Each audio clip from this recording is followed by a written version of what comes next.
salaadu waa waajib jamaaca inaad ku gudataa baana fiican oo jamaacaadka xaadirto inaad dadka baryinna waa waajib oo aad xoogsato ummaddu inay faa'id soo saarto dheeraad inay soo saartaana waa wax loo baahan yahay haddii aynu idhaahno ummadoo dhammi ha wardido wardiga ha qaadato ha wardido haye inta ugu yare lagu noolaan karo un markaad soo qabato fadhiiso oo dadku marka ayuu cilmiga yaan dhakhtar la baran oo yaan falag la baran oo yaan xisaab la baran oo yaan handasa la baran oo yaan chemistry la baran oo yaan physics la baran waxaasoo dhami waa adduunka faanigaa bay ku tacalluqaan haye natiijadu maxay noqonaysaa waxaa soo baxaysa ummad dhammaanteed foqora ah dhammaanteed jaahilka aan nolosha adduun say u maamusho dhammaanteed bugta oo wax daweeye aan loo haynin yacni waa dadka ku dul nool parasites baa soo baxaya dad bashariyada kale ku dul nool waxaa loo baahan yahay wuxuu weeyaan waaciddu lahum mastatactum min quwatin wa min ribaati alkhayl turhibuuna biha caduwa allahi wacaduwakum baa layidhi wakayfa tucud haddaad jahl iyo baqa idin wada hayo kayfa tucud haddaad jahl iyo faqri uu ku wada hayo saasha isweydiinta le waxa weeyaan marka nooca haddii loo noolaado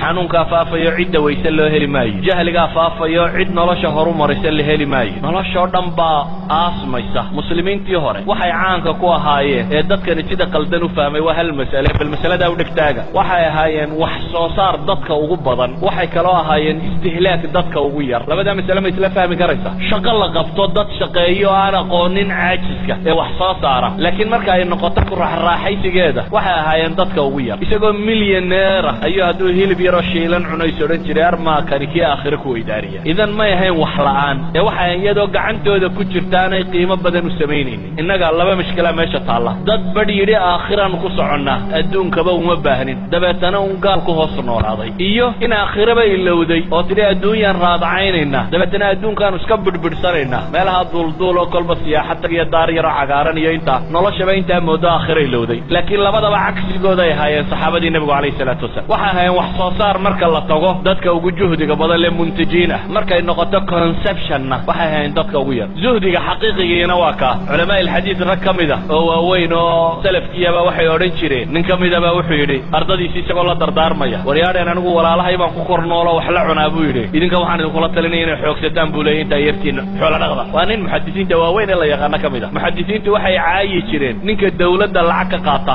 amase xadiidka ku xoogsada muxadisiinta qaar baa jiray aan lacag ba haysanin deetana waxay odhan jireen idiin sheegi mayna xadiidka idinka waxna siiya mooyaane marka lacag la siiyo ayayna xadiidka sheegi jireen marka ahlulxadiidku markay ka warramayaan raggay maagaan bay ku jiraan oo yidhahdaan xadiidkoodii bay ku xoogsadeen idan waxay nici jireen xataa inay diintu wadiifo ka noqoto walaa professor baan ahay walaa ustaad baan ahay walaa waxa kan baan ahay malihi ma banaana laakiin waxa aan tilmaamaya iyaga aragtidooda waxay ahayd inuu wixiisana xoogsado cidina aanay u manno sheegan markaa laa dawlad walaa shicib walaa qofna aanu u manno sheegan isagoo gacantiisa wixiisa ku haysta inuu isagu wax sheego haddana isagu inuu dadka u manno sheegto oo cilmigiisa uu aakhiro iyo ajar ku helo mu'minka xaqa ahi markaa waxa weeyaan waa adduunka ka intaajkiisa iyo wax soo saarkiisa uu ugu sarreeyo istihlaagiisa iyo qooqiisuna uu ugu yar yahay oo haddaa see la odhanaya xoolaha badana la shaqaynaya islaamkiisa iyo diintiisa iyo dadnimadiisa ku horumarinaya masaajidaynu maanta raadacaynayna waxaynoo dhisaynu laanay waayo waxaynu soo saarrayba waynu cun ama muntajiin baynan ahayn ama mustahlikiin baynu nahay labadubana waa waxaan fiicnayn muntij noqo mustahlikna ha noqonin wax soo saar waxna hay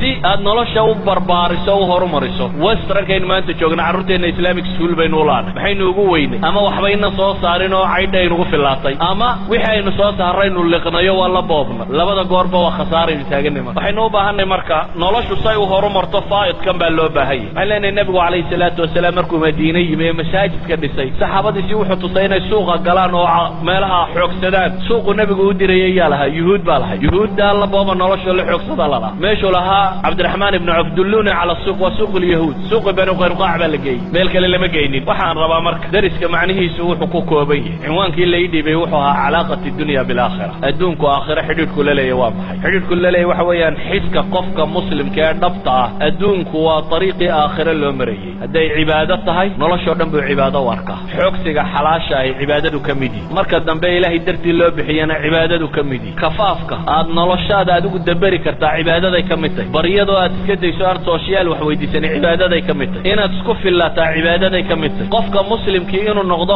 moodhal lagu daydo cibaadaday ka mid tahay qudwa xasana inaad noqotaa cibaadaday ka mid tahay in marka tusaale lasoo qaadanayo aad adigu noqoto qofka moodhalka xumaha loo qaatee caydha ku nooli diinyariday ka mid tahay bal dadkii aan rabay inaynu moodhal u noqon noqono hadday iyagii adiga ku yasaan waa diin yari haddaynu inagu noqono dadka diinta ka hortaagan idan waxaan rabaa inaynu u fahmno waxa weeyaan adduunka ha jeclaanin gacantaada ha galo laakiin yu qalbigaaga geli adduunkuna ha noqdo dariiq aakhire lagu gaadho wallahu aclamu billahi tawfiiq wasalaamu calaykum